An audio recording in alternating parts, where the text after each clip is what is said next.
រាប់1 2 3ចាក់ស្រ័យបងនៅក្នុងពេលរាត្រីរាប់1 2 3ចង់អង្គុយលើពូឬក៏លើកៅអីរាប់1 2 3ផឹកវីស្គីជាមួយនឹងស្រីពីមុនចាក់សាំងតែមិនមែនចាក់ស្រីចាក់លើជាមួយនឹងបងនៅក្នុងពេលរាត្រីប្រសាទស្រីសាទឡើងប៉ុណ្ណានៃមួយយប់10ដងមិនចាំបាច់ប្រើដៃគុំតែភ័យមានខ្ញុំនៅក្បែរអ្នកណាក៏គេដឹងថាខ្ញុំនេះស្មោះស្នេហ៍មិនចាំពិចារច្រើនខ្លាចគេថាខ្ញុំទៅបែកក៏តែចាប់ស្នេហ៍មិននេបនិតនៅក្បែរ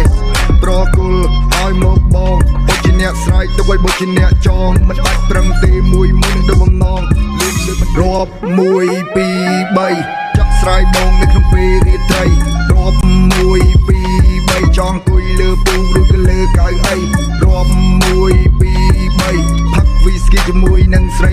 ពីមុនចាក់សាំងតែមិនមែនចាក់ស្រីចាក់ភ្លេចជាមួយនឹងបងនៅក្នុងពេលរាត្រីប្រសាទស្រីសាទឡើងប៉ុណ្ណានៃមួយយប់10ដងមិនចាំបាច់ប្រើដៃគុំតែភ័យមានខ្ញុំនៅក្បែរអ្នកណាក៏គេដឹងថាខ្ញុំនេះស្មោះស្នេហ៍មិនចាំពិចារច្រើនខ្លាចគេថាខ្ញុំទៅបែកក៏តែចាប់ស្នេហ៍មិននេបនិតនៅក្បែរប្រគល់ឲ្យមកបងបុជាអ្នកស្រែកទៅឲ្យបុជាអ្នកចងមិនបាច់ប្រឹងទេមួយនឹងដូចបំណងលឿនបន្តិច10ដងមិនចាំបាច់ប្រើដៃគុំតែភ័យមានខ្ញុំនៅក្បែរអ្នកណាក៏គេដឹងថាខ្ញុំនេះស្មោះស្នេហ៍មិនចាំពិចារច្រើនខ្លាចគេថាខ្ញុំទៅបែកក៏តែចាប់ស្នេហ៍មិននេបនិតនៅក្បែរប្រគល់ឲ្យមកបងបុជាអ្នកស្រែកទៅឲ្យបុជាអ្នកចងមិនបាច់ប្រឹងទេមួយនឹងដូចបំណងលឿនបន្ទាប់1 2 3ចាក់ស្រ័យបងនៅក្នុងពេលរាត្រីរាប់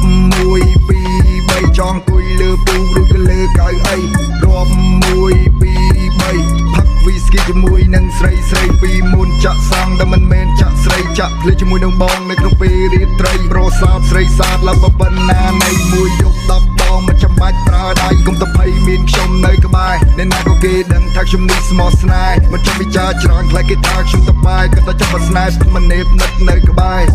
ប្រគល់ឲ្យមកបងបុជាអ្នកស្រែកទៅឲ្យបុជាអ្នកចងមិនបាច់ប្រឹងទេមួយនឹងដូចបំណងលឿនបន្តិច